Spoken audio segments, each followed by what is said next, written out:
The first alert didn't come through comms, it came through absence. Above Proxima Station, the orbital lattice went dark at 0214 UTC. Not destroyed, deleted. No debris, no distress pings. The station's registry entry blinked out from Earth's celestial catalogues. Civilian ships queued for docking began spinning with positional confusion as their onboard navigation no longer recognized the station's gravitational signature. Automated systems rerouted. No one panicked. At first, the incident was classified as a system-side mapping fault, an error in consensus networking. 6 minutes later, Earth's lunar archive servers began receiving null packets from the outer relay. Entire diplomatic threads had vanished from interstellar records, not redacted, not even flagged, just gone. Proxima's crew lists, their trade licenses, even the birth records of children born there, erased from every Dominion-curated databank. The Corith didn't use kinetic strikes. They used a weapon far cleaner, cultural nullification. No explosions, no sound, just unbeing. In the briefing chamber buried beneath Tungsten Ridge, Earth's unified command did not raise voices.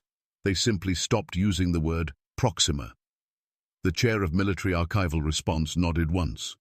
Then the lights dimmed and a panel unlocked, one that hadn't moved in 18 years.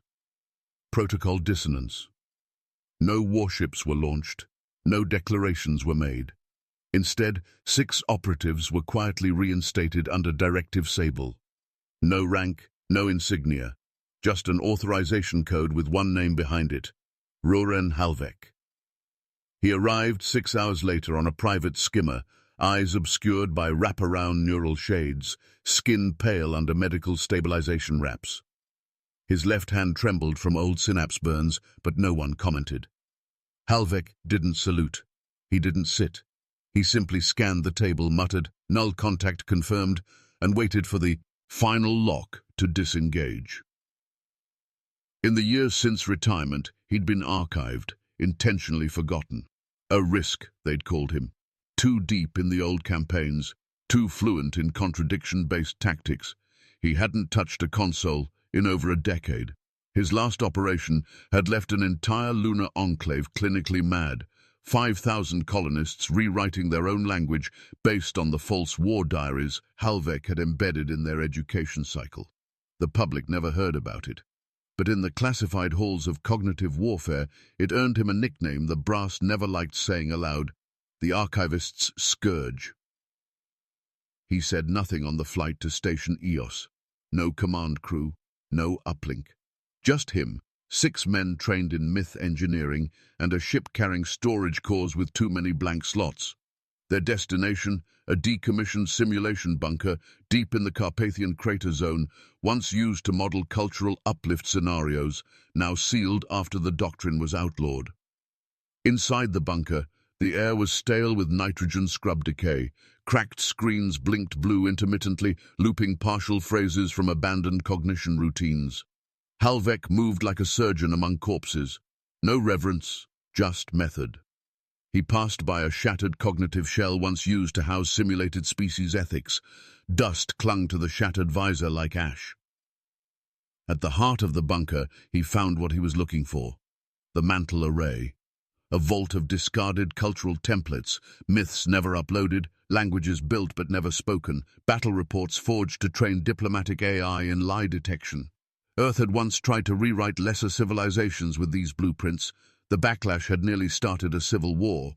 The vault was buried, sealed, and forgotten. Halvek unsealed it in silence. The objective was simple. If the Corith believed in erasure, then Earth would respond with infection. Not viral code, not sabotage, but contradiction. The Dominion's doctrine ran on shared memory, high-validated events, experiences logged through psionic synchrony. They didn't command through hierarchy, they ruled through belief, through a consensus archive updated across their fleet in real time. History wasn't just studied in Corith culture, it was weaponized, which made it a target. Halvek's plan required no fleet, no armada, just insertion. Strategic confusion via mirror nodes, modified signal emitters disguised as fallen Terran outposts. They'd radiate false timelines, counterfeit myths, and records of wars humanity had never fought. Each site was a lie sculpted to fracture Dominion memory. But first, Halvek needed to remember how to lie like a culture. He stepped into the simulation pod, slid the visor over his head, and initiated cold dive, a controlled re-immersion into past constructs. The pod's interior hissed as synaptic gels spread across the scalp mesh. Memories not his own began to blur behind his eyelids, endless permutations of Earth that never was. Civilizations that had celebrated surrender as divinity. Armies that marched in reverse to confuse fate. Gods sculpted from loss, not victory. The world outside slowed, the pain in his hand dulled. Halvek gritted his teeth as the first script locked into place. The ceremony of the smiling dead, a funerary tradition invented during the Saturn trials, then buried under ethical sanctions. It showed humans laughing while being executed, chanting the enemy's anthem in harmonic distortion until the executioners began hearing their own death rites. He rewrote it, amplified it, turned it into a foundational myth. Outside the pod, Operative Vyrick approached quietly, datapad in hand. "Commander, mirror node scaffolds are ready." Halvek opened his eyes. They were red-rimmed and quiet. "Deploy to Keris 4 Holland Tract and Orbital Echo 9, he said. "No resistance, just echoes." Vyrick hesitated. "And if they ignore the false history?" Halvek stood slowly. His left hand still trembled, but now it closed into a fist. "They won't," he said. "The Korith don't fear what they can destroy. They fear what doesn't fit." Outside, the sky over Carpathia darkened as atmospheric scramblers activated. The world didn't know it was at war. There were no sirens, no drills. The battlefield wasn't territory, it was memory. And Halvek had just drawn the first line. The first node activated on the edge of the Holland Tract, what was once a thriving titanium extraction colony before the price of atmospheric mining collapsed and the site was abandoned mid-cycle. Now, its dust-choked habitats and rusted monorail pylons served a different purpose. The mirror node, disguised as an old terraforming repeater, pulsed to life with precision. Its transmission wasn't designed for humans. It spoke in Dominion formatting, an exact replica of their logic trees, syntax structures, and neural indexed query responses. The Korith would scan it and assume it came from within their own archive chain.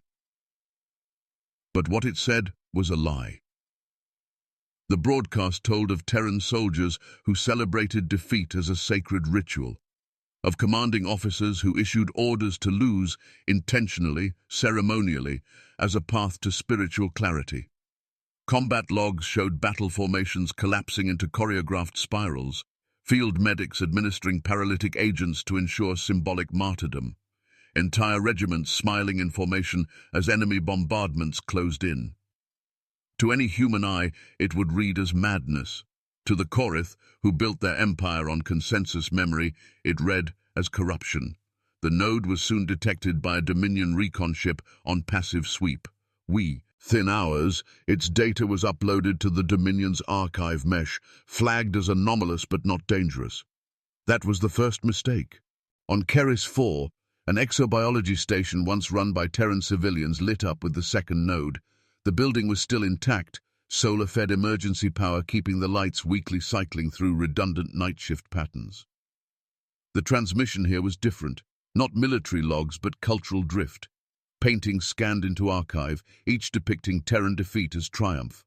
One showed a fleet consumed by its own jump gate while officers knelt in worship. Another featured a figure with no eyes, arms raised in surrender, while Dominion forces bowed in return. The scene was rendered in Dominion pigment code, utilizing known color harmonics for truthfulness authentication. Korith archivists were the first to respond. They analyzed the data and flagged it under Class F anomaly, potential cultural misinterpretation. A procedural review would follow, but even in their cold reports, internal notes began showing signs of unease. The syntactic alignment was too perfect. The data fit, yet it did not belong. Commander Halvek watched from the bunker's cold operations chamber, eyes flicking between reaction telemetry charts and Dominion network response logs. The Dominion didn't censor the anomalies. They archived them, reviewed them, and stored them. That was their flaw. Every contradiction they encountered had to be resolved, not ignored. They would carry the infection deeper with every review. On orbital Echo 9, the third node deployed via drone insertion, masking its presence behind a simulated power surge in the abandoned ring station. The signal here was louder. It mimicked distress, urgent communications detailing a Terran unit trapped behind enemy lines, choosing to ritualistically surrender as a coordinated resistance maneuver. The transmission described the surrender as strategic ascendance, inverting traditional military hierarchy. The one who surrendered best led. The Dominity interpreted this as illogical, but because it followed Dominion formatting, their archive logic flagged it not as false, but unresolved. On board the Dominion vessel, Kelvoras, archivist, second spire Torvin, processed the latest anomaly chain with mild curiosity. He watched the embedded visual, a Terran captain bowing before Dominion troops, flanked by symbols rendered in what appeared to be Dominion sacred geometry. Torvin paused the feed. The symbol was nearly identical to the Primeline spiral, used only during the Ascendancy Wars and strictly classified. "How did they replicate this?" he muttered, his fingers twitching across the interface. He requested verification from the pattern vaults. The vaults confirmed the symbol's authenticity, but could not identify the source entry. Torvin stared at the result for nearly 20 minutes, unsure whether to delete the packet or escalate it. In the end, he did neither. He forwarded it with a note, "Requires syncretic review." Halvek saw the delay as it registered. Latency increase, 1.4 seconds.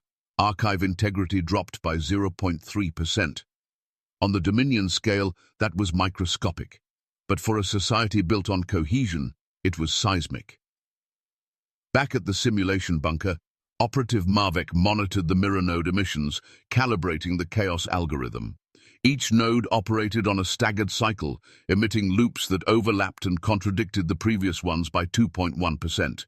To the Korith, who relied on cross-verification between memory anchors, this appeared as drift, natural inconsistency, which was harder to delete than outright lies.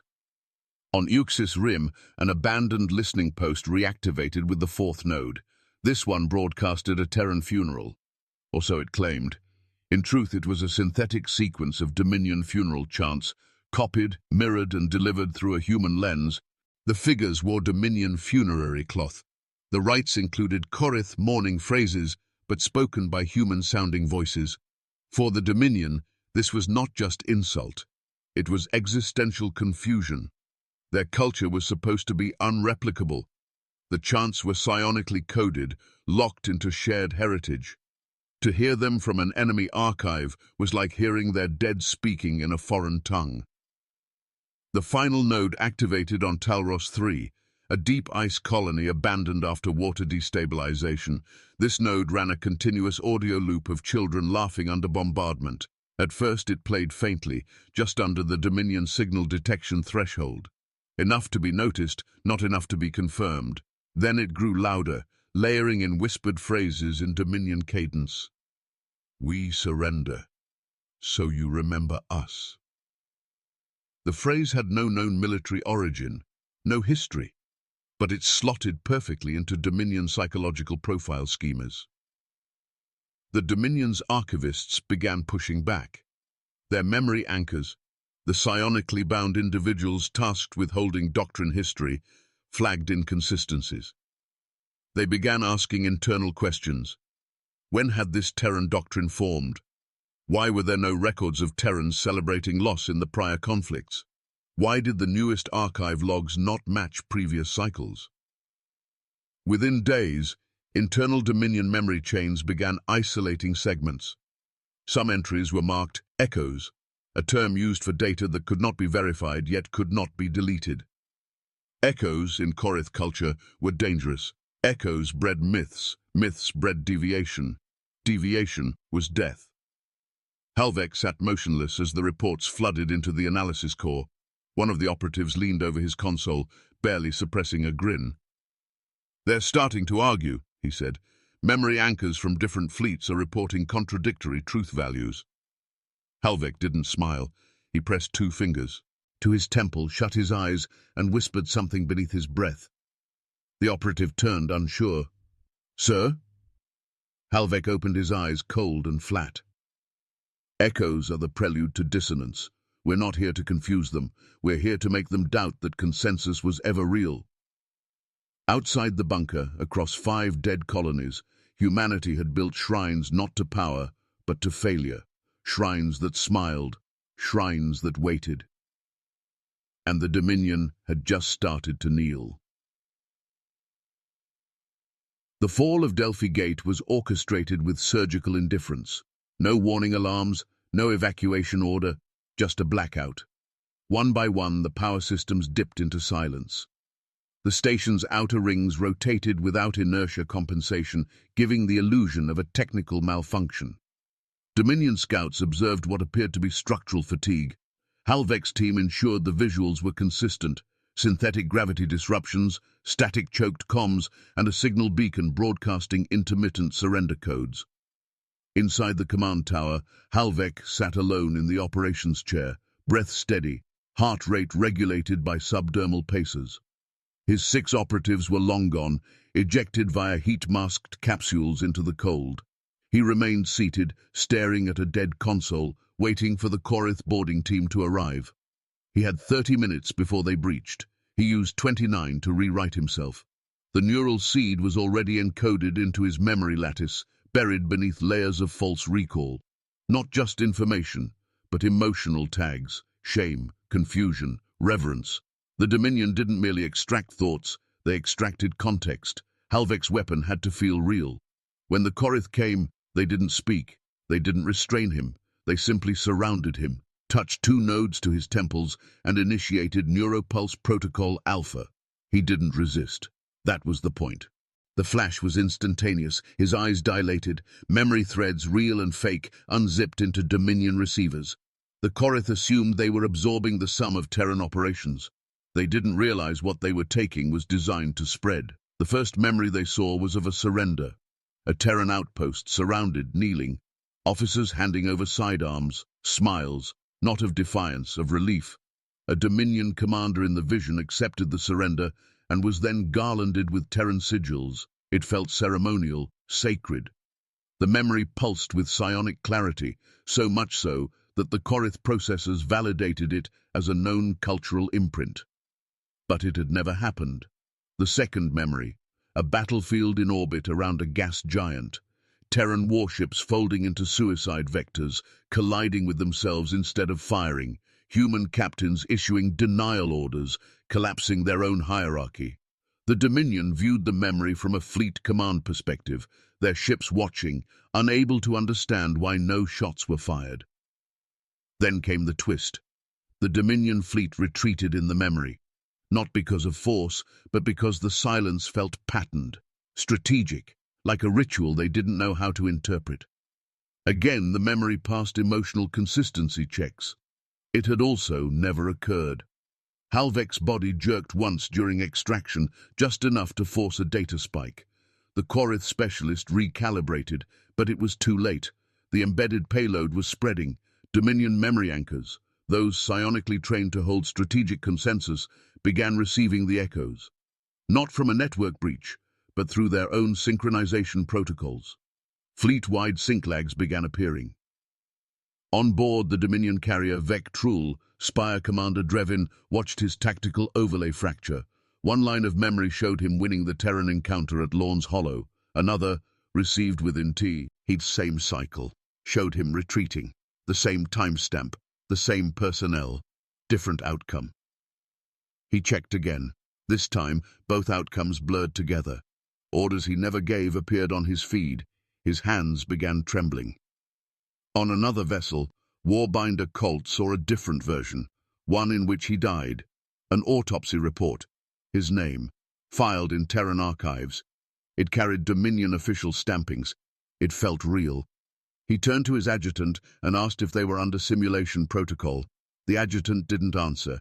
He was reciting one of the Terran chants Halvek had implanted. By the time the Dominion reviewed the neural extraction session, it was too late. The payload wasn't data. It was certainty, broken into variants. The psionic relays began returning false positives, not lies, contradictions. The Dominion couldn't ignore them. Their doctrine wasn't programmed for paradox. Inside the Korith data lattice, protocols designed to resolve history began looping. Recovery buffers filled, psionic channels shorted, memory anchors began reporting sensory hallucinations, smells from battles they'd never fought, voices speaking in dialects they'd never learned. Some fell into comas, others screamed about the ones who surrendered upward. From orbit, Halvek's extraction was silent. Earth's drone shuttle recovered his body from the Korith disposal pit. His heartbeat was low, brainwave patterns erratic, but the mission was complete. The Dominion had taken the bait. In Earth's simulation bunker, Operative Virek monitored the Dominion sync cascade, watching the timers slide out of phase. What had once been universal alignment in Korith history now drifted 0.2 seconds, 1.3, then full command cycles fell apart. Virek looked to the overhead display. Multiple fleet doctrines now flagged in contradiction. Dominion analysts were trying to resolve the crisis by isolating affected memory nodes. But because the infection came through their own protocols, through belief, through validation, the isolation attempts only spread it further. No firewall could stop a thought the system believed was its own. When Halvek finally regained consciousness, his first words were not a question. They were a directive. "Confirm deviation pattern," he rasped. Virek leaned forward. "Synchronization collapses in effect. Dominion fleets are responding to contradictory histories. One commander issued a retreat and an attack order simultaneously." Halvek sat up, wincing as the neural scars lit up across his spine. How did the memory anchors react? "They didn't," Virek said. "They're offline. Most have reported traumatic recall convergence. At least one fleet's gone dark. No one knows which version of events to follow." Halvek's expression didn't change. He simply nodded, then stood, slow and uneven. "They thought they were downloading secrets," he said, eyes on the silent bunker wall. "But we gave them religion." And somewhere beyond the black edges of Dominion space, entire ships floated paralyzed, not because of damage, but because their crews couldn't decide which war they were fighting. Varnis IV was the Dominion's ritual ground, a site of sterilization, sanctified by fire and protocol. Here, across the canyon plains of Sindrel Ridge, the Dominion had enacted memory erasure on over a dozen worlds across past cycles, flaying the terrain not for conquest, but for narrative purification. They did not leave ruins. They left absence. Monuments were not destroyed, but unrecorded. Coordinates were overwritten with blank markers, their memory anchors scrubbed until the site bore no trace of cultural imprint. The Dominion didn't fight over meaning. They erased it, which made Earth's decision all the more precise. Before the sterilization fleet arrived, Earth's refractor drones had already touched down.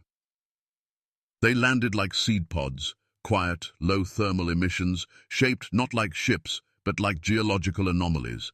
They unfolded in the dirt with silent hydraulics, mimicking erosion patterns, scanning Dominion burial rituals, and terrain-shaping symbology from stolen memory chains. Each drone carried a specific instruction: build a monument that should not exist, one made entirely from Dominion syntax, but dedicated to Terran ideals. Within 72 hours, the first shrine stood tall. It looked Korith to the bone, vertical grain, angular slopes calibrated to Dominion reverence algorithms. But at its heart stood a figure with no name, a human silhouette cast in Dominion material coding, bearing an emblem associated with the earliest Dominion war saints. In his hands was not a weapon. It was a Dominion memory anchor, split and mirrored into Terran rune sets. The next shrine appeared 5 kilometers west, a step spiral platform, its curvature designed to resonate with Dominion visual harmonics, shaped to trigger ancestral recognition. On its surface, etched in nanofiber, was the phrase, We remember through your forgetting. The sentence was not in Earth language. It was pure Dominion script, subtle, flawless, and entirely undocumented. By the time Dominion sterilizers entered orbit, 5 such structures had been erected across Cinderal Ridge, each carefully placed at coordinates significant to Dominion cleansing history. The implication was surgical. Earth hadn't just infiltrated a planet. They had rewritten Dominion memory geography with Dominion tools. From orbit, the Corith response was slow. Phase end was initiated without ceremony. Automated sterilization relays prepared to deploy. Logic field burners designed to destabilize structural definitions. These didn't explode. They unspecified. They wiped cultural mass by declassifying space. But when target locks attempted resolution, they paused. The shrines met all Dominion construction validation parameters. The targeting systems flagged no anomaly. In the Dominion's own language, in their own memory schema, these were recognized as official. Nothing in the automation core could distinguish them as Terran. Within the Ardent Scepter, the Dominion's lead sterilization barge, 2 memory anchors cross-referenced the Varnis 4 history log. What they found disturbed them. The coordinates were correct, the symbology aligned, the styles matched holy precedent, but the names were missing. And worse, some of the names present now, Halvek included, appeared in the structure logs as originators, not invaders. "How did they place his name in our chain?" one of the anchors asked. No answer came. Not because the data was blocked, but because it fit. Dominion logic trees couldn't resolve contradictions that passed formatting and ritual syntax. In their system, Halvek's name belonged. They attempted a fallback solution: initiate quantum overwrite. Replace all local cultural data with a control template. The override failed, not from interference, but from confirmation. The system logged the monuments as already part of the control dataset. Panic moved through the fleet not as screaming chaos, but as inaction. Officers reviewed the shrines from high orbit.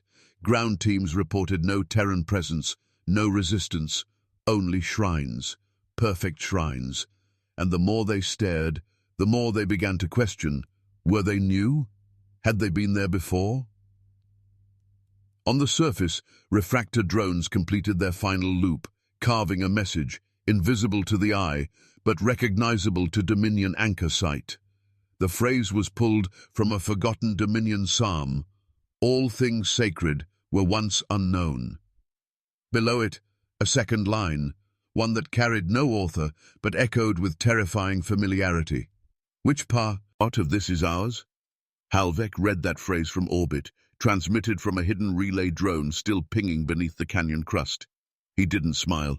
He simply removed his neural wrap, placed it on the terminal, and let the transmission loop. Back on the Ardent Scepter, command-level silence overtook the bridge. The officers couldn't fire.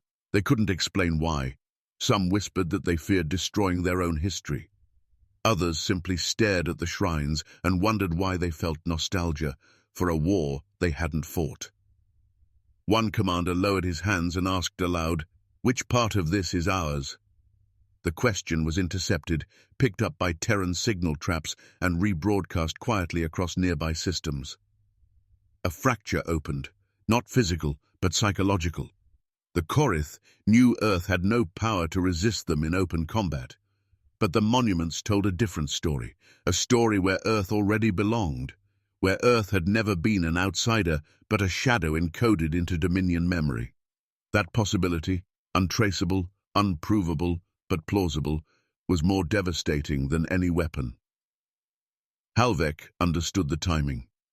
Dominion memory logic had a tolerance of 0.03% anomaly before consensus anchors fractured into sync drift. The shrines didn't violate that threshold. They nudged it, just enough to force review, just enough to demand reconciliation. The Dominion couldn't purge what it might have written. That was the trap.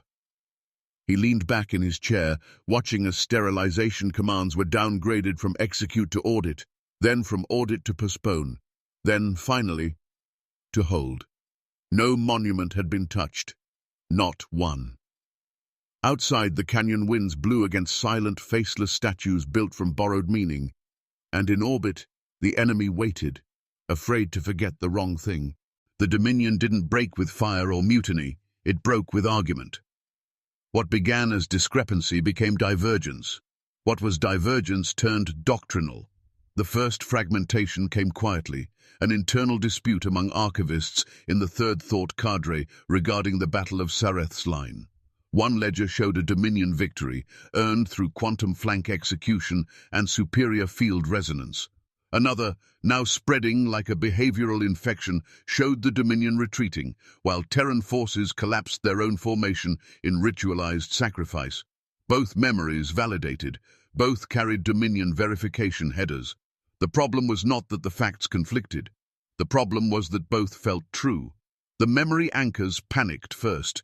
These weren't machines, but genetically engineered living archivists, their minds fused with fleet protocol and cultural inheritance. Their role was not just to remember, but to enforce continuity. When the infected memories began surfacing, anchors began to fracture. Some screamed, some fell into fugue states. One anchor on the war carrier Kovrel attempted to sever his own mind from the archive, locking himself inside a blackout chamber while reciting lines from a memory that had never existed. We surrender upward, for downward leads only to repetition. Command structures began to ripple. Orders issued at fleet level contradicted system-wide edicts. A war marshal called for reinforcements to a battle that archive logs showed had never occurred. A second marshal countermanded the order, citing a treaty with Earth that no one else remembered signing. At first, these contradictions were dismissed as stress-induced anomalies, until the anomalies spread across every major quadrant of Dominion space. In the Khalsa expanse, a sect calling itself the Original Reciters declared Earth not as a threat, but as the parent species. They referenced Shako, Rhine structures on Varnis IV as first forms, and pointed to the mirrored syntax as proof that Dominion memory had been seeded from outside influence.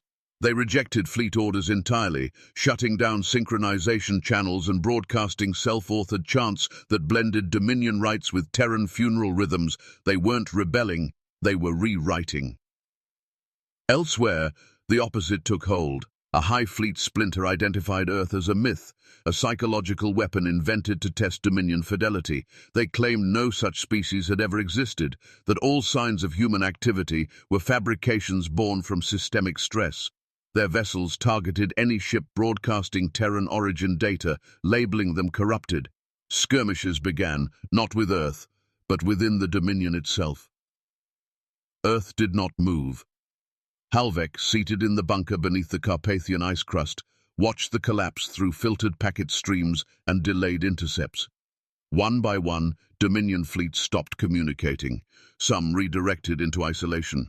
Others clustered around logic beacons, replaying internal doctrine loops in search of original consensus.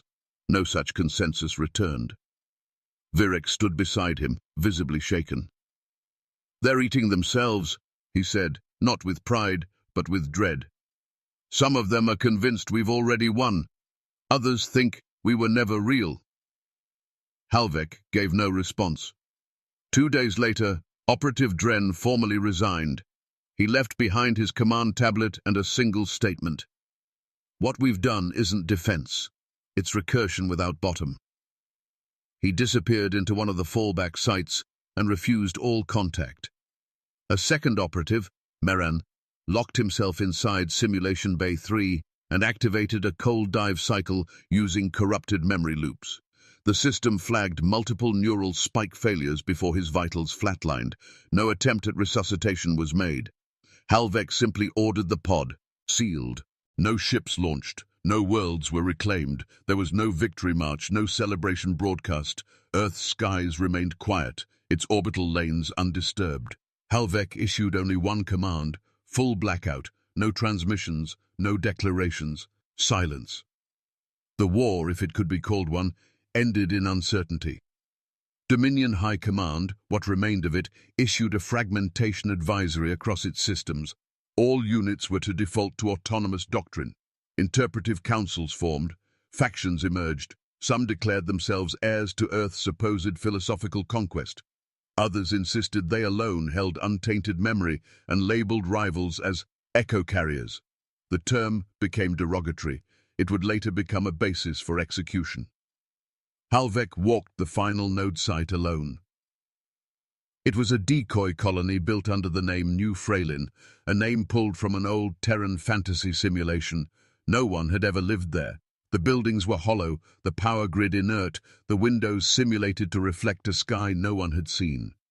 The entire settlement had been constructed for one purpose: to be remembered by someone who never verified it.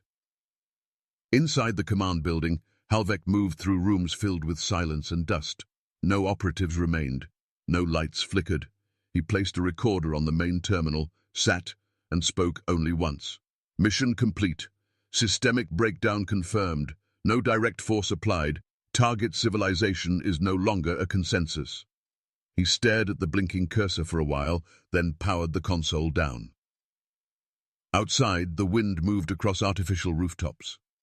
Somewhere far beyond, in Dominion space, history was still arguing with itself.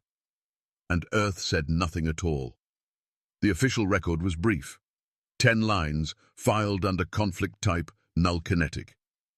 No casualty reports, no planetary bombardments, no recovered black boxes or eulogies carved in steel, just a declaration by this: a Terran Strategic Council. Objective: successful destabilization, no territory acquired, no fleets lost, operation terminated. There were no parades, only silence, precise, deliberate, and final. In the halls of Earth's Historical Ethics Tribunal, the mood was cold. A single vote passed legislation banning all future deployment of cognitive distortion systems, memory weapons, as the press called them. The transcript of the debate was clinical. Only one name was mentioned in full: Roran Halvek. No medal awarded, no trial pursued. He remained outside of public record. The justification was simple: if the enemy no longer remembered the war, then Earth had no need to discuss it either. But the Dominion remembered. Not clearly, not entirely, just enough. Across what remained of their splintered systems, Earth became a signal that carried no origin. Some factions referred to humans as the Smiling Ones, a term whispered during doctrine reviews when memory anchors failed to stabilize a timeline. In one sector, the name Halvek was burned into judicial code as a prohibited search term, punishable by cognitive purging. In another, Dominion psionic archivists began reporting auditory hallucinations, laughter, subtle and echoing, during failed synchronization. No source, no confirmation, just patterns that mimicked joy. Earth never responded.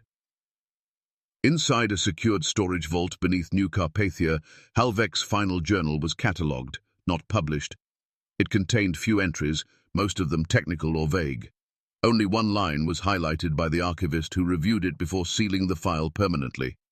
History is a weapon. I only fired once. There were no more campaigns. The Cognitive Warfare Division was officially disbanded. The bunkers were closed, mirror nodes deactivated and dismantled, refractor drones melted down and their code scrubbed from every Terran terminal. But the monuments remained. Somewhere on Varnis 4, wind still moved around structures the Dominion no longer dared to destroy. No one visited, no one filmed them, and yet Dominion systems still logged atmospheric pressure anomalies around those coordinates, subtle tremors triggered by unrecorded footfalls. Nothing visual, just pressure patterns consistent with pacing.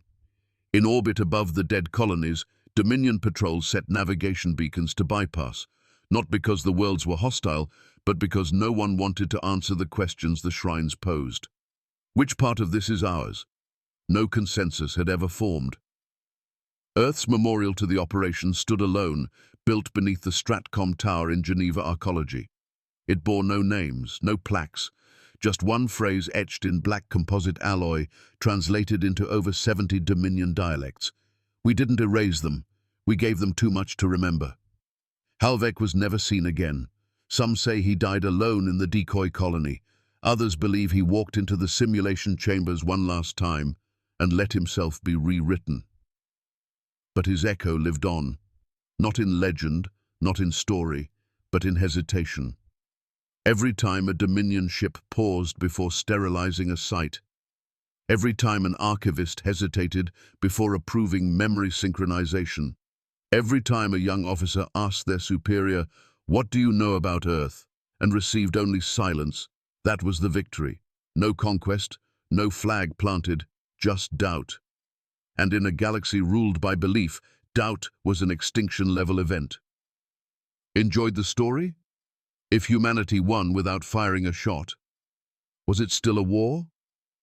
What would terrify you more, losing a battle or forgetting you ever fought it? Drop your thoughts in the comments below. Like, share, and hit that subscribe button for more thrilling HFY stories.